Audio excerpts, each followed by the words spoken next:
Welcome back. రాష్ట్రంలో విద్యార్థులకు సన్న బియ్యంతో కడుపు నింపేందుకు కృషి చేసిన ఘనత బీఆర్ఎస్ పార్టీకే దక్కుతుందన్నారు కేటీఆర్. అయితే ఆ పథకంలో కూడా కాంగ్రెస్ స్కామ్ చేసిందని ఆయన ఆరోపించారు. పేద విద్యార్థుల కడుపు కొట్టి 1000 కోట్లు దోచుకు తిన్నారని కేటీఆర్ ఫైర్ అయ్యారు. రెండవ స్కామ్ ఏంటంటే మా ప్రభుత్వం వచ్చిన తర్వాత కేసీఆర్ గారు పేద పిల్లల పట్ల ఆయనకుండే ప్రేమతో సన్న బియ్యం స్కీమ్ తీసుకొచ్చారు. సన్న బియ్యం పెట్టి విద్యార్థులకు హాస్టళ్లలో నాణ్యమైన భోజనం పెట్టాలా, స్కూళ్ళల్లో నాణ్యమైన భోజనం పెట్టాలని చెప్పి అప్పటిదాకా దొడ్డు బియ్యంతో ఉన్న మరి మంచి పరిస్థితి ఉండేది కాదు ఆనాడు కాంగ్రెస్ ప్రభుత్వంలో.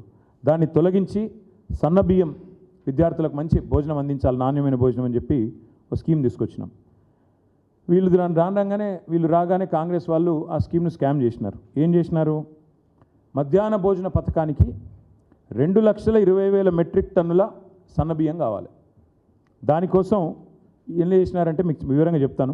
గురుకులాల్లో, అంగన్వాడీల్లో, స్కూళ్ళల్లో మధ్యాహ్న భోజనం పథకం కోసం జనరల్గా మరి మనం సన్నబియ్యం ప్రొవైడ్ చేస్తాం. వీటన్నిటి కోసం అని చెప్పి 2,20,000 టన్నుల సన్నబియ్యం కావాలని చెప్పి పౌర సరఫరాల శాఖ టెండర్ పిలిచింది. మళ్ళీ గ్లోబల్ టెండర్, మళ్ళీ సేమ్ మ్యాజిక్. మళ్ళీ విచిత్రంగా ఏ 4 సంస్థలు పాల్గొన్నాయో తెలుసా మీకు?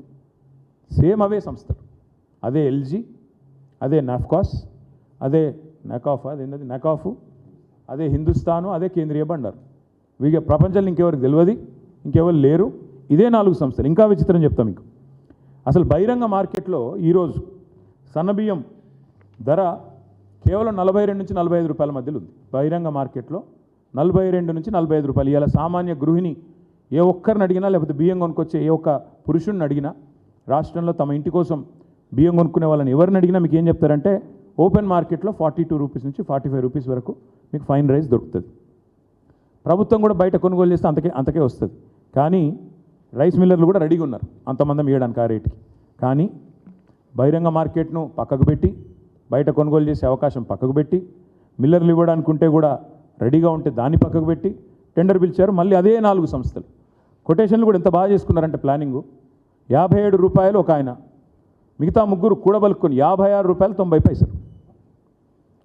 బాటా డిస్కౌంట్ ఉంటుంది చూడండి, ఆ టైంలో 57 రూపాయలు, 56, 90 ముగ్గురు అంత మంచి కూడబలుకొని ఒక దగ్గర కూర్చొని రాసుకున్నట్టు 57, 56, 90, 56, 90, 56, 90 నలుగురు కలిసిండ్రు, కోడ్ చేసిండ్రు.